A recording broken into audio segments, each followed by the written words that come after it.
So it's been a while since any of y'all have seen my face. I'd like to apologize for that. Um the thing is, I don't really show my face much in some of these newer videos because they're not exactly long. So I didn't really find the need. Yeah, so let's recap everything that's happened. Um Uploading more, Sun Vanish chapter 3 dropped, along with the new series that I'm working on, Dysfunctional Perspective. Shout out to a bitch who makes shit. Um yeah, and videos coming out, as they should, which is good because I like uploading. Like, as of now, by the time this intro wraps up, Diaryganropa should be finished, or at the moment right now, it's like 60% done, with the other 40% left for me to edit. I really hope you guys enjoyed this video. It took a while. I'm sorry that it's taking so long. School is kind of holding me up because at the time of also recording this, I currently have exams going on and I'm studying for all of that. So, but videos are coming out. Videos are, views are going back up. Things are doing well now. And I'm glad. I'm glad. Honestly, I don't know what's gonna be the state of this video, but I do hope it does well. Yeah, that's all I really have to say. I hope you guys enjoy the video. Let's get into it. Let's get something straight. This is not a diary. This is not a journal either.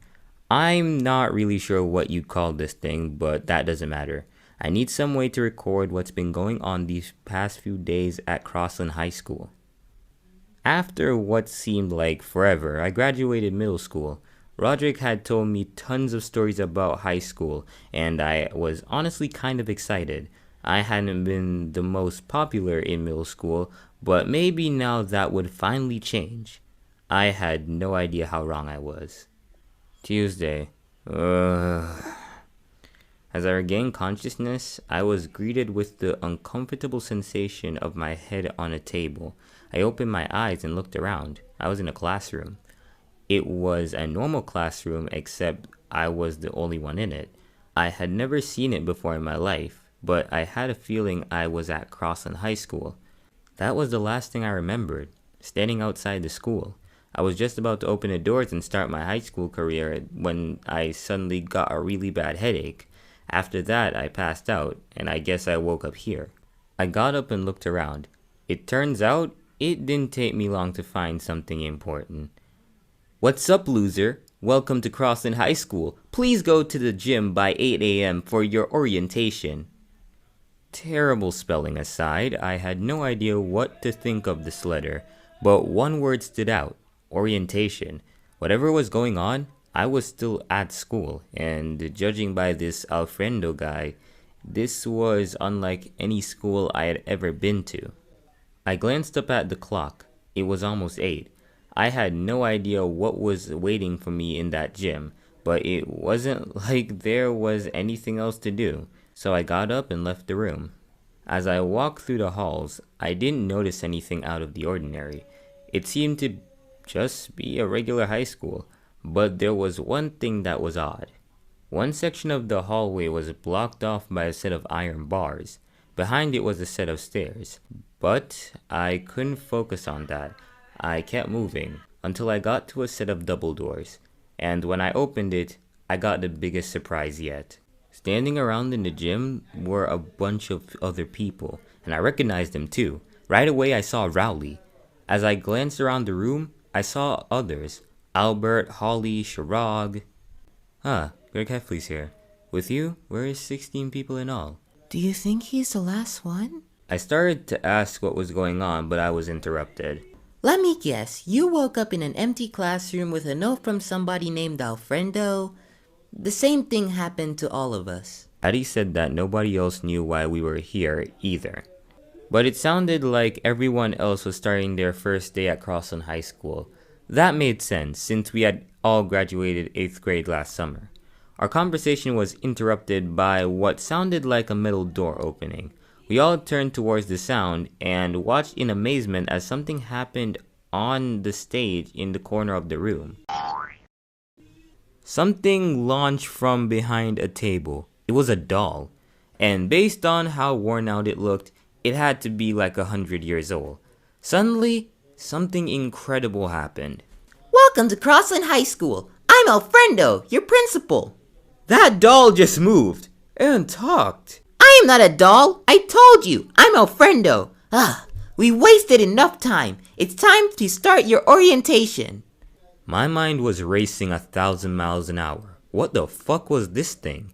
He had to just be a remote control or something, but the way he moved was so lifelike, and he seemed to be able to respond to people's questions. Was there somebody controlling him, or was he some super advanced AI?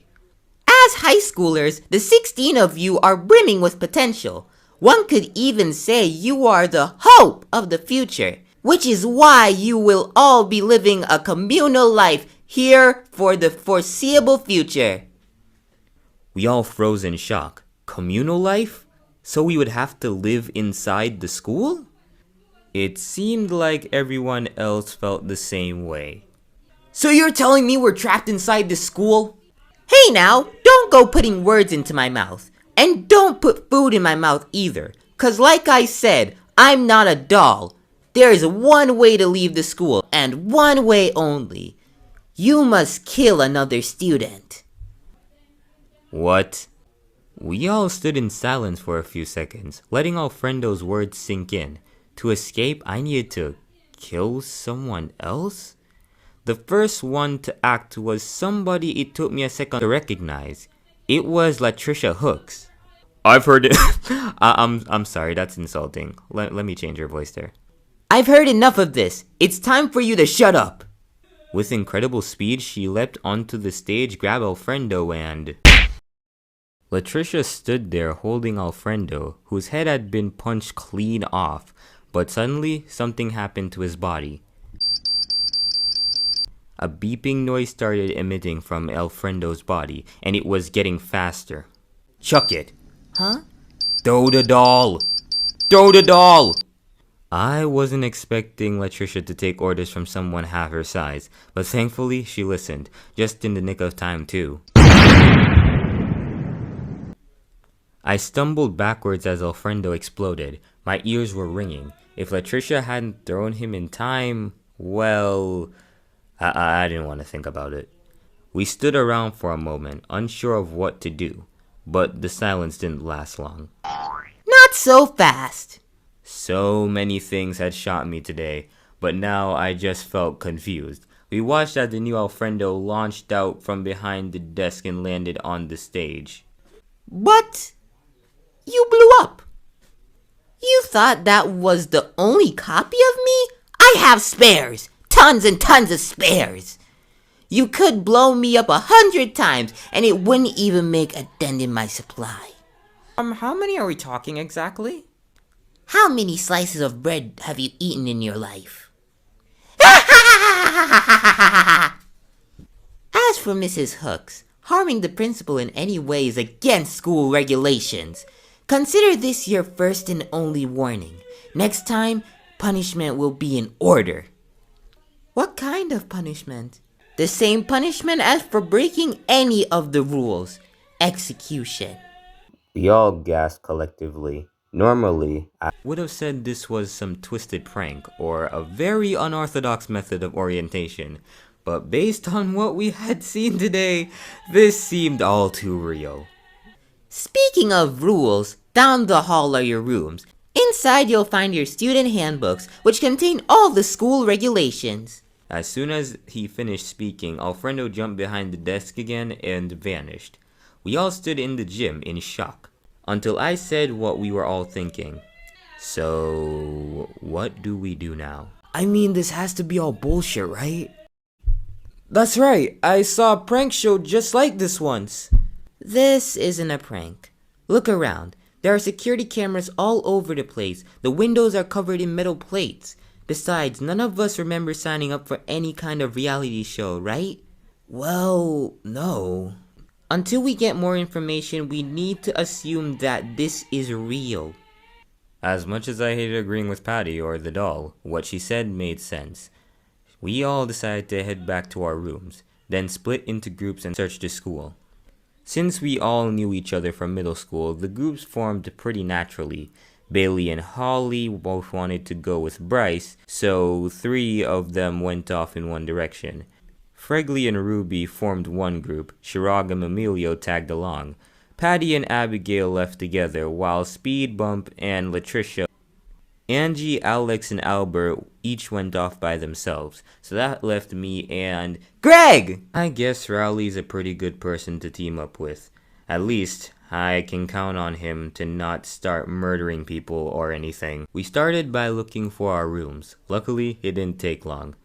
We headed down the hall to see a few others already there, standing outside a row of doors. That's weird.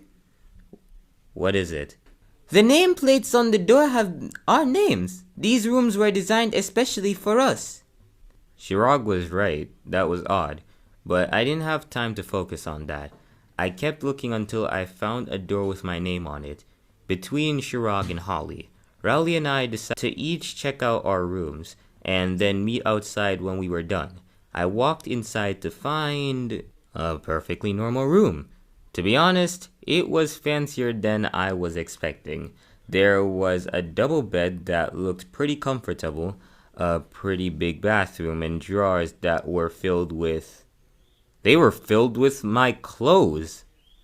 For whatever reason, out of all the crazy things we had heard today, that shocked me the most. For somebody to have brought my clothes here, they would have had to get into my house. But everything was fine when I left this morning, and that was only an hour ago. I kept searching. There was no point in dwelling on that now, and I could always bring it up with the others later. Ruby Bird had said that there was a dining hall in the school, and so we agreed to meet there at 9, when we were done looking around. On my bed was a tablet that I realized was our student handbook. As soon as I turned it on, my name flashed on the screen, followed by a message. Hello. As this is your first time using this device, please familiarize yourself with the school regulations. I flipped through the rules, keeping track of them as I went. 1. Students are to live in Crossan High School for the rest of their natural lives, or until the killing school life has ended. Under no other circumstances may a student leave the school. 2.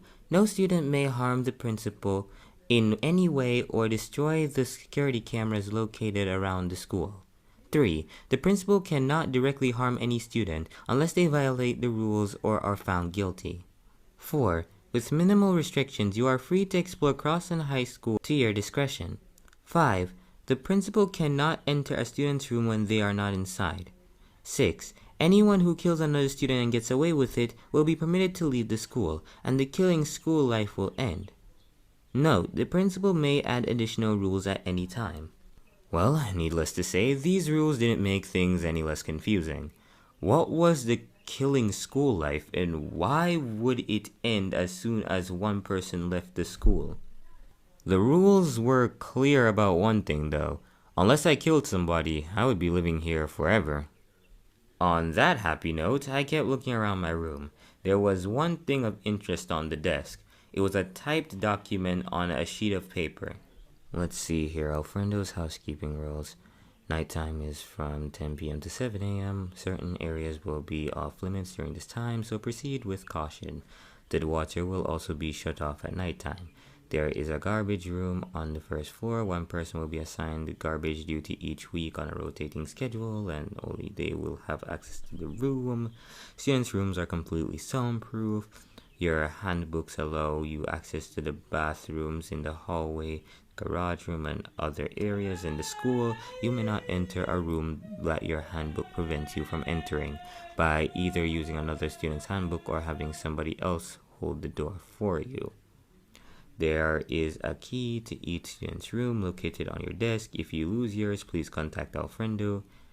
Now, included in your room is a toolkit with some very sharp appliances, as well as a map of the body's vital organs. Feel free to use your imagination, folks.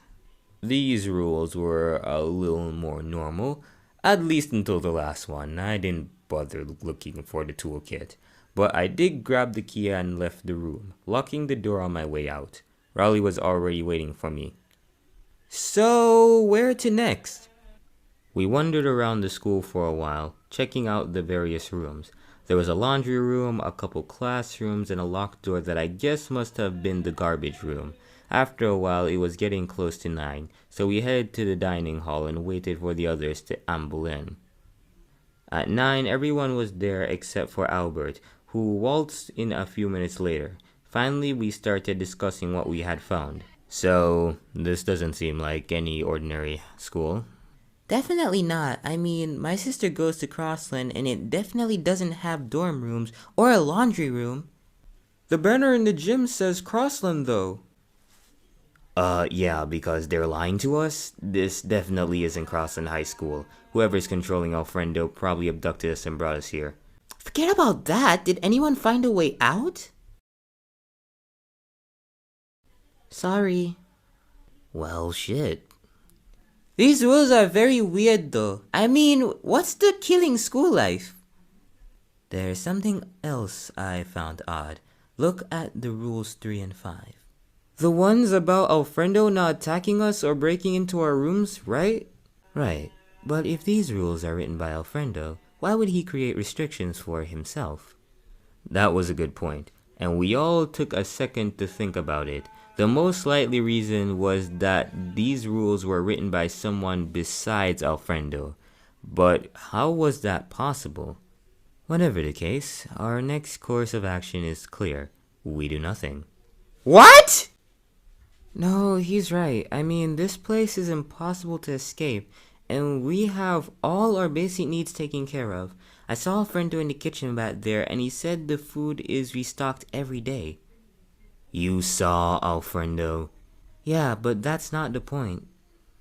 Look, our best course of action is to hang out here, not kill anybody, and wait for the police. You would really put your faith in the police in today's society? You know what? He makes a fair point. We all turned to see who had spoken, but I could tell from the high-pitched, irritating voice who it was. Alfredo was back. They're not coming for you guys. In here, there's nobody looking out for you. Might as well start killing. You're wrong. None of us are gonna kill anyone. Sure, you say that now. But just wait. I have all the time in the world. Eventually, one of you will succumb to the urge to escape. And from there, it'll be one murder after another. The more hope you have now, the sweeter it'll be when you realize... There is no hope here. Alfredo laughed, disappearing from the room, and as he did, it finally hit me. Why Alfredo would create those rules for himself? He wanted us to think we could live here in peace, to get our hopes up, just to sweep the rug out from under us when someone finally snaps. One thing was clear. This was no ordinary school. This was a school of despair. Prologue completed. Surviving students, 16.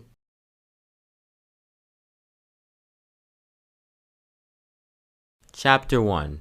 Desperate Times and Desperate Measures.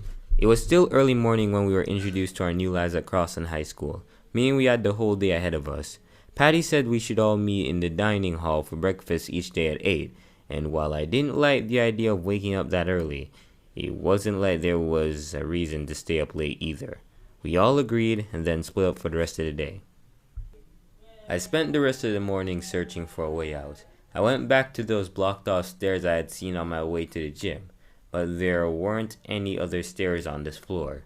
Alfredo had said in his rules that we were free to explore the school, but it didn't seem like we were getting up to the second floor anytime soon. I also tried getting through the bolted up windows, but even with my toolkit it was pointless. Not even Latricia could bust down the windows. The only other place I hadn't been yet was the warehouse, which was a big room filled with shelves and shelves of basically everything we needed to live here. There were boxes of medicine, books, and athletic equipment. There weren't any video games, unfortunately, but I found a few Tower of Druids comics that I took back to my room. After that, I was feeling surprisingly hungry considering I had eaten breakfast just an hour or two ago. I headed down to the dining hall. What Angie said was true. The kitchen was decked out with all sorts of food. Not only did Alfredo provide us with ingredients, he even prepared stuff. On tables against one wall of the dining hall was a bunch of food. I was in the middle of eating some pancakes when someone sat down next to me. Hey Greg, you mind if I sit down? I was tempted to say I did mind, but I let her sit down. Abigail and I have a complicated history. What, with the chickenpox incident and her manipulating Rowley for a whole month? Look, I'm not exactly thrilled to see you either, but if we're going to be trapped here, we need to work together. We should organize some sort of event, something to bring everybody together. Abigail was on the dance committee, so I guess planning events is kind of her thing. Still, planning an event only a few hours after we got here seemed a little hasty. Are you sure that's a good idea? You never know when we'll find a way out. Throwing parties now just seems like admitting that we'll be stuck here forever.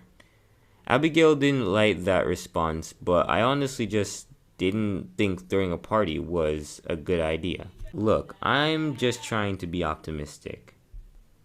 Waiting around and blindly hoping things get better isn't optimism, Greg. Damn, I guess she had a point. Sorry. I guess throwing a party to avoid conflict isn't working so far. Maybe I'll wait a few days. Abigail walked off. I had kind of been hoping she would apologize for the way she treated me and Rowley, but at least she seemed friendly enough. We had only been here for a few hours, and already the boredom of being trapped in this school was starting to set in. I read some Tower of Druids, hung out with Rowley, and wandered around the school for the rest of the day until we all met for dinner at 7 p.m. Greg! Rowley! You're 5 minutes late! Oh, lay off, Patty. It's not like there's anyone to give them detention. Plus, there are a few others that aren't here either. Albert has been acting paranoid all day, and who knows what Alex is up to. Everyone got some pizza and sat around eating and talking until Chirag brought something up. You guys remember the toolkits in our room? I was thinking, we should destroy them. That caught me off guard. Even if we all agreed to destroy our toolkits, how was that even possible? In his letter, Alfredo talked about the trash room, remember? Well, this week I'm on garbage duty, so I have access to the incinerator there. I hadn't thought of that. If we all got rid of our toolkits, no one would be tempted to use them for murder. But Angie had something to say about that. If you're the only one who has access to that room, what's to stop you from hiding a toolkit for yourself? Plus, you could use the incinerator to destroy evidence whenever you want. That was an uncomfortable point, but it was true. Being the only one with access to the trash room gave Chirag a huge advantage. The toolkit isn't just a murder weapon. We might need it to, actually fix something. Well, if those two aren't giving theirs up, neither am I. I guess that was decided. Nobody wanted to give their toolkit up if the others still had theirs, but Rowley had one more suggestion. Alfredo's letter said nighttime was from 7 to 10, right? In that case, we probably shouldn't go out at night. Why not? There's nothing about that in the rules, is there? But if we go out at night, everybody's gonna be freaking out thinking someone else is going to kill them. Kill. That was the first time anyone had said that word since Alfredo left the room. It reminded us all that if we weren't careful, there was a chance one of us could die. Fregley's right. I think we can all rest easier if we agree not to leave our rooms at night. Nobody had a problem with that, but Patty said that I should be the one to tell Alex and Albert, which I guess is fair. So I left the dining hall and went off to track them down. I got to Alex's room first and knocked on his door. He knocked back without saying anything, which was a little odd, but I figured I should take my chances and keep talking. Hey, we all met for dinner just now. We decided to not go out at nighttime, so don't do it. Understood. Well, that's one down, I guess. Albert's room was right across the hall, so I knocked on his door next. Go away! Look, Albert, it's just me. I promise I'm not here to... I promise I'm not here to kill you. Eventually, Albert opened the door. He didn't say anything, just walked back into the room, so I followed him. I sat in a chair and started talking. When we all met for dinner, we decided that nobody should leave their rooms at night. That's fine with you, right? Let me guess. Patty suggested that, and you all followed along. No, actually it was. Greg, working together with everyone isn't going to get you anywhere. For all we know, everyone else could be planning to kill us right now. You were listening to Alfredo, right? In this game, it's killed or be killed. I'm leaving my room whenever I want, and I suggest you do the same. So, that didn't go great. I left Albert's room after that and went back to my own. As I lay in bed, I thought about everything that had happened today. Wednesday. A tiny part of me had been hoping this was all a bad dream. I would wake up and find myself back in my room. I would go to my perfectly ordinary day of high school and tell Rowley about this bizarre dream I had the night before. Shit. Unfortunately, luck wasn't on my side. I woke up right where I had gone to sleep, in my dorm room in what was supposedly Crossland High School. And as I regained consciousness, I realized what had woken me up. Good morning, everyone. It is now 7 a.m. and nighttime is officially over. Time to rise and shine. It was Alfredo's voice, and it was coming from a screen in the corner of the room. Get ready to greet another beautiful day. Well, that was weird. We had agreed to meet in the dining hall at 8, and that was an hour away. I was tempted to go back to sleep until then and reach for my phone. Right, I don't have it. Yesterday, I had noticed that my phone was missing from my pocket. Since I didn't have my backpack either, I had basically no belongings, and it seems like nobody else did either.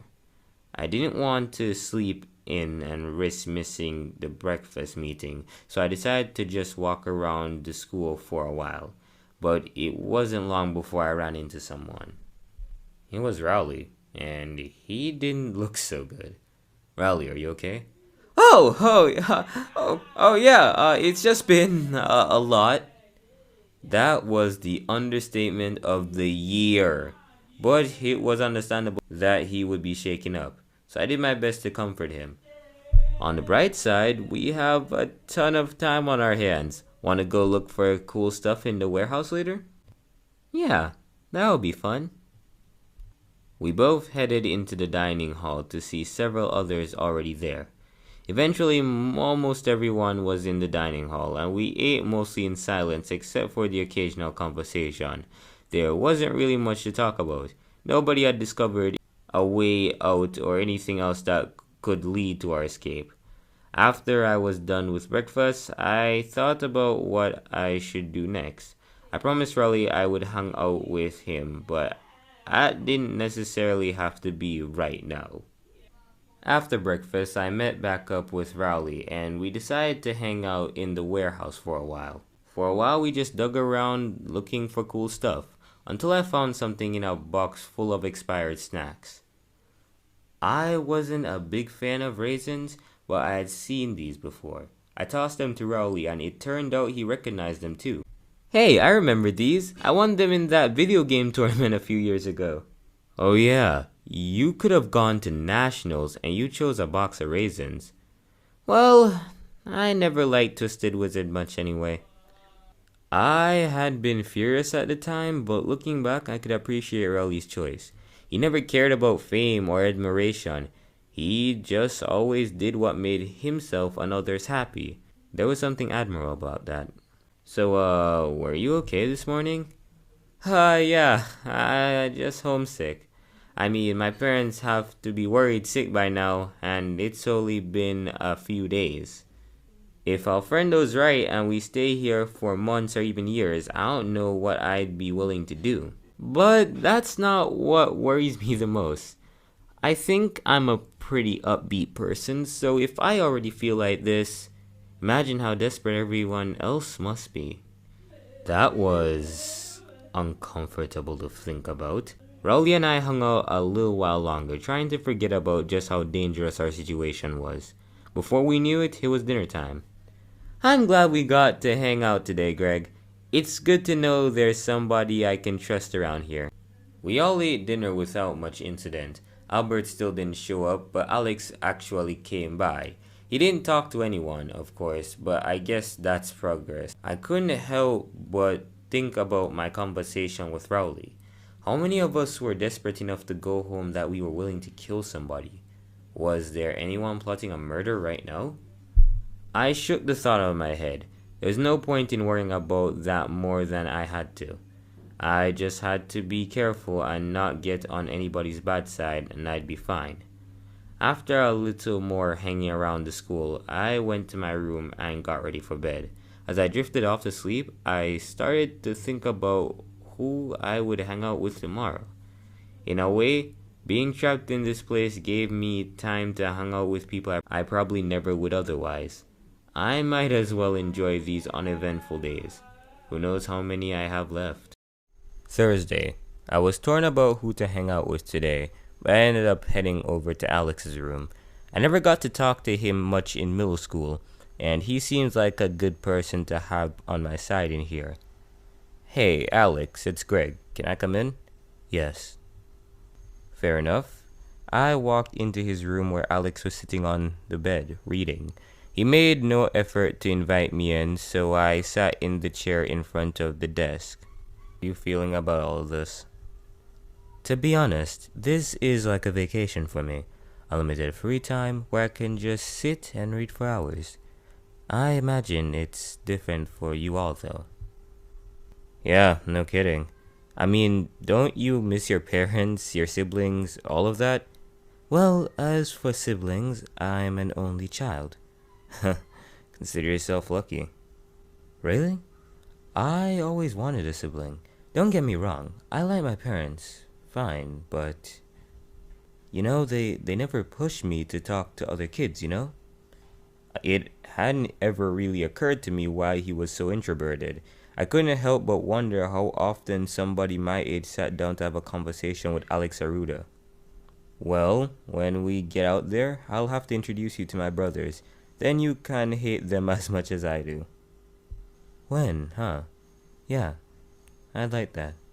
I realized then that in the 3 years we had gone to school together, that was the first time I had seen Alex smile.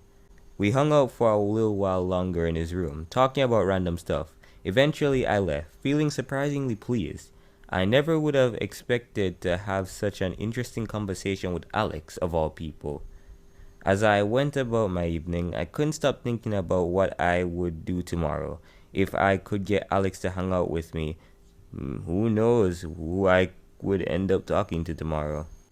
For a while, what Alex had said earlier held true. This did all just seem like a vacation. Friday. The next day, I was awoken by a high-pitched voice over the loudspeaker. But instead of our friendo's usual morning announcement, something else played. Attention everyone! Please report to the gym for our school-wide assembly. Attendance is mandatory. As soon as he finished talking, I heard my handbook vibrate on the table next to me. I picked it up to see a new rule had been added. Notification, new rule. 7. All students must attend assemblies. Straightforward enough. I had no idea what this could be about, but it wasn't like I had much of a choice. I headed down to the gym and watched as everyone else filed in. As soon as the last person entered, Alfredo sprung up from behind the stage. You young people are so unmotivated these days. You're so used to your instant gratification that you reject anything difficult, like the creativity and challenge of killing. I had no idea where this was going, and it seemed like no one else did either.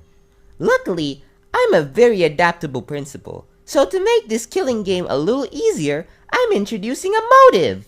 Suddenly, a mechanical whirling sounded behind us. A hatch opened in the gym floor and rose up a platform, and on it... The weapon storage. Guns, knives, swords, axes, bazookas. It's all here. No need to get your hands dirty. Just pull a trigger and get the job done. I stood staring at the racks of weapons, taking it all in. As I did, a thought suddenly occurred to me. It wouldn't be that hard.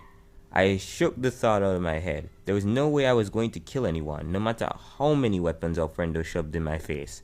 I could only hope everyone else believed the same thing. Oh, and any missing weapons will be replaced every night at midnight.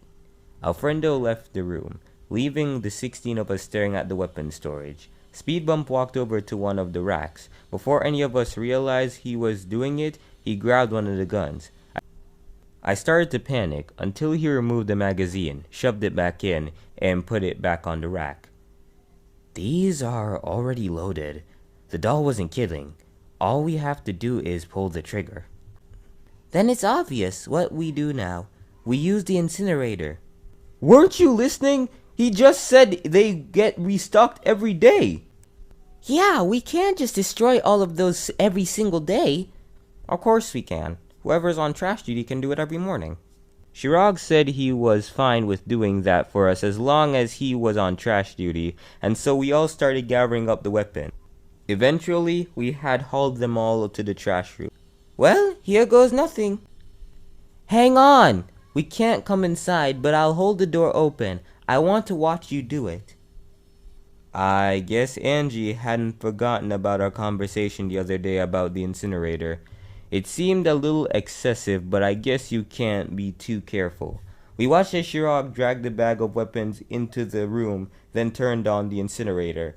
As the whooshing sound filled our ears, he threw everything in. A few minutes later, he left the room. Nothing seemed out of the ordinary. There! You happy? Pretty soon after that, we all dispersed. Nobody was really in the mood to hang out, not while the threat of those guns was looming over us. I spent the rest of the day at loose ends until finally nighttime came around. I double-checked that my door was locked and fell asleep. I wasn't sure how long I was asleep when I heard a loud knocking at my door. It was Rowley, and he said he had a plan he wanted me to help with. Rowley said he was planning to stake out the gym when the clock struck midnight to make sure nobody took any of the guns. I guess that's not a bad idea. Plus, as long as there are two of us going together, we should be safe. We started walking to the gym. As we passed by a clock in the hallway, I looked up and noticed it was about 11:55. It was almost time. When we got to the gym, Rowley led me to the stage. We crouched down behind Alfredo's table and waited to see if anything happened. Suddenly, after about 5 minutes, something happened. The weapons platform dropped into a hole in the floor. Rowley and I looked at each other, confused. But after a minute, it popped back up again, and when we ran over to inspect it, all of the weapons were back. Alfredo wasn't kidding. Everything was back exactly the way it was. Well, I guess we'll tell Chirag in the morning. No sense hanging around longer than we have to, right? Nobody else had showed up, and at this point I was so tired it was hard to pay attention. So we walked back through the empty school to our rooms. The whole time I had this weird feeling I was being watched. It's probably nothing. Saturday, I woke up to Alfredo's morning announcement. Like I had every morning since we'd gotten here, but as soon as I left the room, I was caught by surprise. Greg, you gotta come quick. Follow me. Bryce raced back down the hallway, and I rushed to catch up with him. I had no idea what this was about, but a sense of dread began to grow in my gut. When Bryce suddenly stopped, I realized where we were. The two of us were standing outside the boys' bathroom, and Speed Bump was already there too. Not knowing all of the fuss was about, I stepped in front of the door and looked into the room. Oh my God. Lying on the ground in a pool of blood was Rowley. In that moment, my brain seemed to shut off. I was barely conscious of my knees hitting the floor, but as soon as they did, I heard another sound. A body has been discovered. After a certain amount of time, which you may use however you like, a class trial will begin. I was barely aware of the commotion all around me. Speed Bump and Bryce went to go find more people, and one by one my classmates hurried over to where I sat, staring at the body in front of me. As I tried to process what was happening, one thought hit me. Why him? Throughout our time here, Rowley had always tried to keep the group together if anyone deserved to survive. This is insane. Yeah, that about sums it up. I've had enough of this shit. I need to get out of here. You've got to let me out. Oh, that beautiful sound. The sound of ultimate despair! If I were you, I'd spend less time freaking out and more time preparing for the second phase of the killing school life. Second phase? The class trial. Remember the rules of your handbook! The way to escape is to kill someone and get away with it. I barely paid attention as our friend explained the class trial. We all had to vote for who we thought the killer was. If we voted correctly, the killer would be executed. If we voted wrong, everyone else dies. Suddenly, I was paying attention. If we couldn't find the culprit, the person who murdered Rowley, all of us would die and the killer would go free. For all of our sakes, and for Rowley's, couldn't let that happen. We all stood in silence for a moment, unsure of where to start. Finally, Patty took a shaky breath. Alright, then it's obvious what we do now. We investigate. Not so fast. There's something I have to give you first. Suddenly, I felt my handbook vibrate in my pocket. It seemed like the others did too because everybody reached for their handbook at once. Alfredo file. The victim is Rowley Jefferson, who died at exactly 1:01 a.m. The cause of death was 2 gunshot wounds to the torso. There were no other injuries. This didn't provide us with much, but one thing that stood out was the time of death. That was less than an hour after I was with Rowley. Suddenly, my handbook vibrated again, and I got a new message. There wasn't anything of use in the rules. It was basically what Alfredo had just told us. I looked back at the body in front of me. Rowley's body. Suddenly, someone got my attention. Our situation has changed. I know you were close with Rowley, but I want you to help me investigate. Tore myself away from Rowley's body. Had to survive, for his sake. And everyone else's. The first thing I noticed was the door. This is very odd. Yeah, of course. No fucking shit. Of course it's odd. That's Rowley's blood. Alex was standing next to Rowley's body, which he had casually flipped over. Look at Rowley's back. Notice anything? No. Sorry, I don't see anything. Exactly. The bullets didn't go through him, so if his back was to the door, there's no way that much blood could have splattered onto the door. Okay, then maybe his back wasn't to the door. What if he was facing it? How would someone shoot him from the front if there was a closed door in front of him? No matter how you look at it, there's no way that blood splatter was from Rowley being shot. I guess that was true, but it didn't make any sense. Why else would there be blood on the door? But Alex was already moving on, and he was pulling something out of Rowley's pocket. It was a note. I found a way we can escape. Meet me at 1 a.m. alone. It was torn, but it seemed like a note somebody had sent to Rowley. So Rowley was lured here, and then killed. That made the most sense anyway. It didn't seem like there was anything else of note in here, so we left the room and turned the corner to see him. Oh, hey guys! I did you all a big favor and unlocked the garage room. No need to thank me, I'm just doing the wonderful— Oh, shut the fuck up. I walked over to the door of the trash room. If Alfredo had unlocked it, there had to be something important in there. Had Chirag done something? I grabbed the handle and carefully pulled the door open. On the ground in the trash room was a gun, as well as rifles along the wall. The weapon storage also had a crate full of pistols, and this looked like one of those. I checked the barrel, and sure enough, 2 bullets were missing, the same number of bullets in Rowley. Did this mean Chirag was the killer? I turned to tell Alex, but he was standing in the doorway holding something. It's a screw. This fell from the door. Wow. Is the craftsmanship here really that shoddy? No, I can assure you that everything here is state of the art. I was not the one who loosened that screw. Then it seems our friend Chirag might not be the culprit after all. Huh?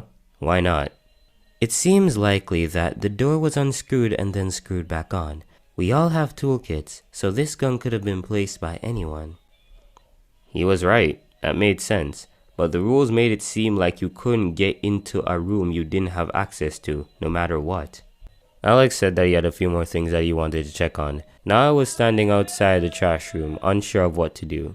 I decided to head down to the dining hall and get a drink of water. I got there, Abigail was the only other person there, sitting at one of the tables. But there was something on the wall that immediately caught my eye. What's this? Huh? Oh, I have no idea. I got closer and I realized what it was. There were 2 holes in the wall. They were small enough that they could have been bullet holes, but if there were ever bullets in here, they would have been removed. I was about to tell Abigail what I had found when I heard a shout. Abigail, look under your seat! Abigail and I turned to check under her seat. Underneath it I saw was a small puddle of blood, and it seemed like there was a trail of blood leading out of it. That was definitely odd, but before I could think about it for too long, Patty told me that the reason she had come was to get my alibi for last night. Shoot, I guess being out with Rowley at midnight does make me the most suspicious. I told her that I had hung out with Alex for a bit, ate dinner, and then hung around in my room for a while until I went to sleep. That was technically true. I just left out the one inconvenient detail. Oh, by the way, can I see the other alibis? Patty passed her list to me, and this is what I saw. I read over everyone's alibis, deciphering Patty's handwriting as I went. Ruby Bird aside, everything here looked pretty normal. What were you doing in the dining hall? We were planning a party to cheer everyone up. We wanted to announce it today, but... Yeah, considering we might not survive the next few hours, that was probably for the best. It didn't seem like there was much else in the dining hall of use, so I left the room. There was one place left I wanted to check, although I wasn't sure it would be any help to me at all. I decided to head back to the gym and check out the weapon storage. I walked into the gym to see that Holly was already there, messing with some of the rifles against one wall. I headed for the crate where the pistols were stored, and sure enough, one was missing. Satisfied with what I found, I got up to leave, but suddenly Holly got my attention. She asked me to come look at something, and I saw gun parts scattered on the ground. Most of the bullets were the same, but there were 2 that were definitely out of place. I compared the 2 bullets to the ones in the pistol, and sure enough, they were the same. That meant that somebody had put 2 pistol bullets into one of the rifles. But why?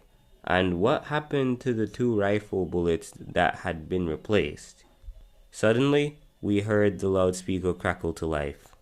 So, I'm getting tired of waiting. You know what time it is. Please head to the red door outside the dining hall. You know the one.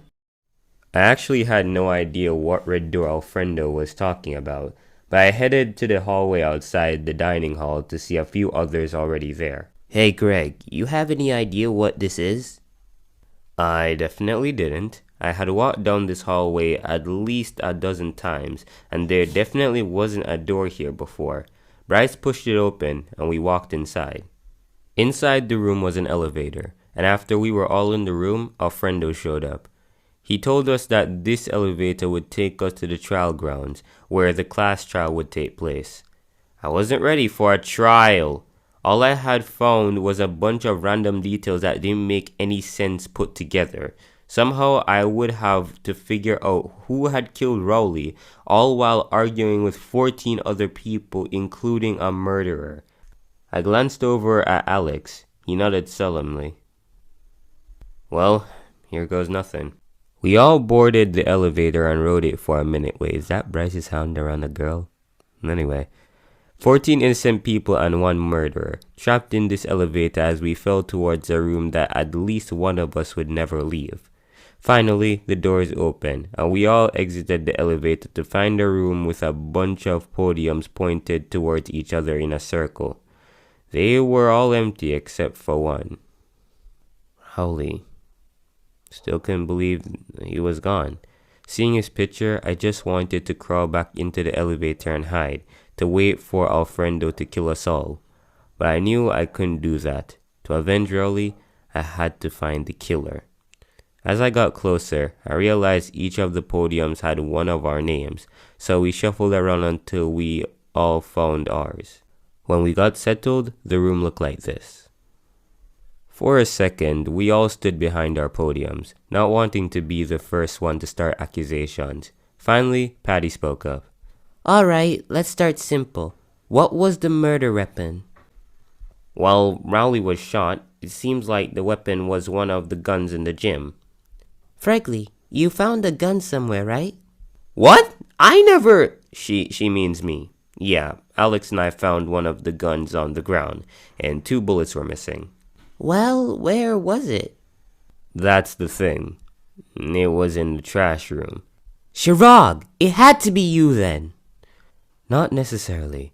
Anyone could get into that room if they removed the door. He's right. One of the screws in the trash room door fell out when we opened it. It seems like someone took the screw off its hinges and tried to screw it back on. Oh, so somebody could have used a screwdriver to remove the door and get in that way. Is that allowed though? The rules say you're not allowed to enter a room you don't have access to. Alfredo! What? Somebody broke down the door? Jeez, guys, it's only the first trial. Okay, fine, that's allowed. But even if you break down the door, you still can't enter it. Even if the killer didn't enter the room, they could have thrown the gun inside. Yeah, if I had done it, why would I just leave the gun on the ground? So the killer used their toolkit to dismantle the trash room door. They wanted to frame Shirag by putting the gun they used there, but they couldn't reach the incinerator, so they just threw it inside. Okay, but where does that get us? Any one of us could have opened that door. At the very least, it seems like the killer was a boy, right? I mean, Rowley's body was in the boys' bathroom. Nobody said anything for a moment. Abigail was right. Since you needed your handbook to get into the right bathroom, the girls all looked relieved that they had been cleared of suspicion, while the guys shuffled nervously, except for one. Wait! Somebody could have unscrewed the bathroom door too! That's true. Man, that's a really... What the fuck do you mean that's a relief? Now we're right back where we started, idiot! This feels like a big reach we're making. How can we be sure the bathroom door was removed? Greg and I found something that supports that theory. I struggled for a second. What the heck was he talking about? But then I remembered the blood. I told them about the blood on the bathroom door and how since the bullets didn't go through Rowley, there's no way that much blood should have been splattered on it. Okay, so then why is there blood on the door? I think the door might have been used to carry Rowley. Greg, Abigail, and I found a trail of blood in the dining hall. It seems like Rowley was dragged, or more accurately, Who cares? That's all great, but I really don't give a shit how Rowley's body was carried. We still have no idea who killed him. I was expecting Patty to launch into the importance of collecting evidence and all that, but before she could, Ruby Bird slowly raised her arm, and that's when I saw who she was pointing at. Ha! So it was you! Greg, was it really? Greg, is this true? Yeah, it is. Last night, Rowley asked me to go scout out the weapons room with him. He wanted to see if anyone took one. Did anyone? No, the weapons got replaced. We waited about 5 minutes and then we got out of there. You waited 5 minutes? Isn't that odd? That Rowley would show up to see if anyone takes a weapon, but only 5 minutes later he leaves? I guess. I mean, he was paranoid. And I was so tired I didn't even think about it. Is that so? Greg, do you think Rowley took one of the weapons? My first instinct was to shout that it was impossible. There was no way Rowley would try to kill someone. but I couldn't deny that Rowley had been acting odd. But I would have noticed. I'm sorry, but can I just take a moment to say that, like, bro, Angie Stedman looks like if Greg was a girl. I can't be the only one seeing this. Okay, back to the story. Not if he took one of the pistols. Those are small enough to fit in his pocket. It was true. I hadn't been paying attention, and Rowley could have taken one as we were leaving when my back was turned. But why? Was he trying to kill me? And if so, why did he end up dead? So, if that gun Greg found in the trash room was Rowley's, then what killed him? Did someone take his weapon? Actually, I found something else that could have been the weapon. I found something odd when I was searching the weapons rack with Craig? Oh my god. I think the writer meant to say Greg right here, but we move, guys, we move. Anyway, there was something weird.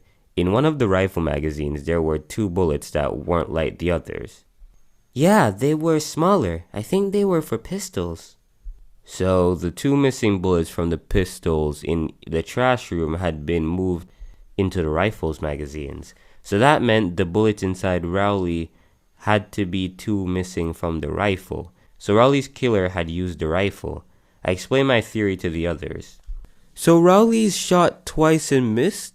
Then why were there no bullet holes in the wall? There were, just not the bathroom wall. I told them about the 2 bullet holes I found in the wall of the dining hall. That, plus the puddle of blood on the dining hall floor, proved that murder really took place there. So what? We know the killer was Greg. Ruby pointed right at him. No, I saw them leave the gym, but they didn't go to the dining hall. Just back to their rooms. Which brings me to my next point. Why were you out late at night? It's not like you could go anywhere. The dining hall was already locked. Patty, show me that list of alibis. As she pulled it out, I thought about something. What Abigail said was true. According to Alfredo's rules, some rooms were locked at night, including the dining hall. So how could Rowley have gotten in? I was interrupted by Patty showing me her list again. 4 people in the dining hall. Which one of you was the last to leave? It had to be one of the nerds. Bailey and I dipped at like 10. Yes, we did stay until after 11. When the nighttime announcement rang, I left. Then Abigail a minute later. Patty said that she knew Abigail hadn't stayed behind because they had seen each other again outside their rooms. She said the door to the dining hall only locked from the outside, so they were able to leave just fine even at night. But that didn't necessarily mean Abigail was innocent.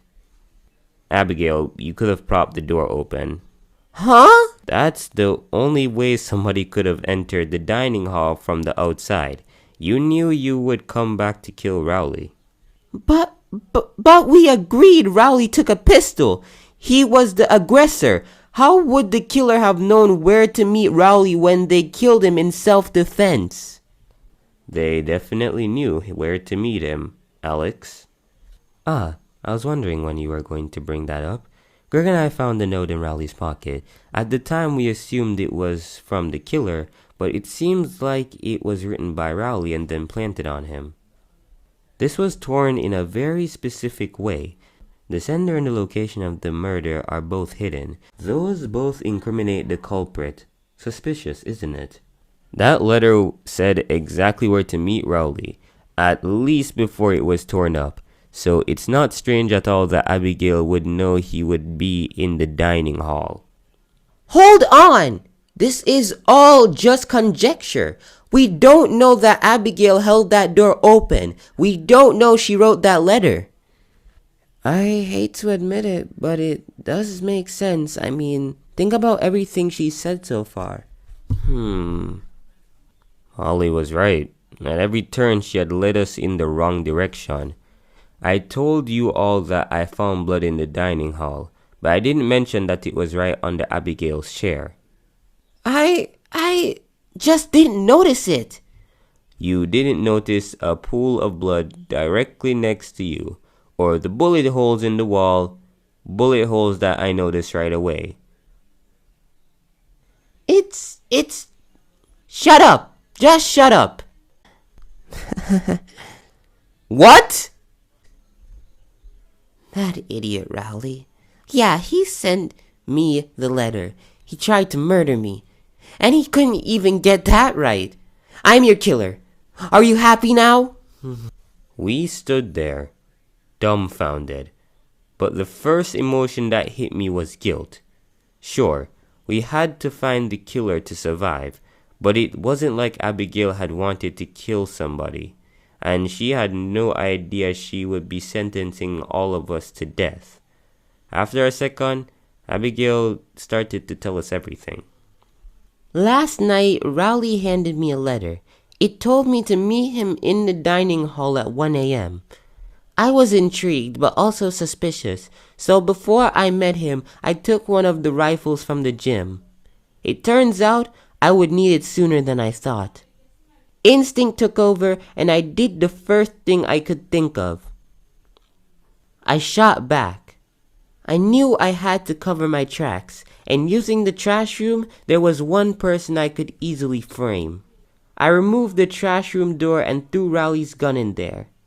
I did the same to the bathroom door, and I used it to drag Rowley in there.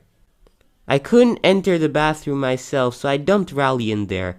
After that, all I had to do was reattach the doors, tear up Rowley's note, and put it in his pocket.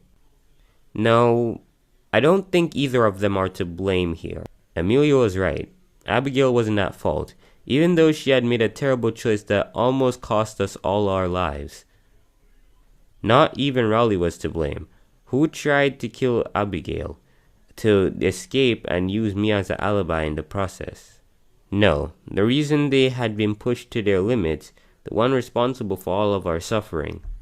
You! The only one responsible here is you! Astute observation, but we have more important things to worry about. It's time to end this class trial with a bang. No, you can't be serious. Each of our podiums glowed to life, and I realized there was a screen on each one. On it was a message asking us to vote for which student we thought the culprit was. As much as I didn't want to, not choosing Abigail meant killing us all. Pressed her name. You all picked Abigail, and you're correct. As a button rose from beneath Alfredo's podium, we realized why Abigail had been so panicked. The first part of the class trial was about to begin. Let's give everything we've got. It's punishment time.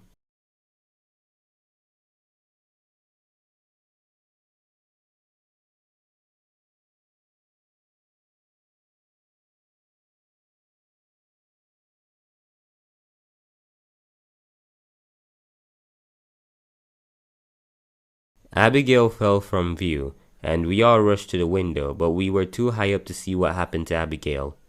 What the hell did you do? Where is she? Do you really want to find out? The elevator on one side of the room opened, the same one we took to get here. After glancing at each other nervously, we cautiously got in, but this time we were going down. Finally, the doors opened, and we were greeted to the sight of the giant statues of Rowley and Michael. But that meant that close by, Abigail's body. Any hope that she had survived that fall was gone. Patty tried to rush toward her, but the elevator doors slammed shut again. Just like that, the first class trial was over. We headed back up to the school. I trudged back to my room in a daze, but I saw something that stopped me in my tracks. Rowley had no idea what had been going through his head before he died. Would he really have sacrificed us all to escape? What worried me even more was the thought I couldn't get out of my head. Who was going to be next? Chapter 1 completed. Surviving students, 14. Alright, so if you guys have made it this far, you guys have watched the video. And I congratulate you guys on that. Yay! I'm sorry I sound so deadpan. I'm trying. I'm trying my best here. Honestly, thank you guys for watching these videos and sticking by me. I know these videos, they take sometimes a long time to drop. Sun Vanish Chapter 3 damn near took a year. So, I do, thank you guys for, like, sticking by me. Chapter 2 of Diaryganropa currently is out now, so I'm gonna work on that while I, you know, work on other videos. I don't know what the goal for this year is gonna be. I'm gonna try to hit 100,000 by the end of this year, if not more. I really am gonna try, honestly. I have to. I want to work on other stuff as well. I don't know how that's gonna go, but I am gonna make sure to set goals so I can complete every single one of them. I'm making sure, honestly. But thank you guys for sticking by me for so long. Yeah, I don't really usually say this in videos, but make sure y'all subscribe to the channel.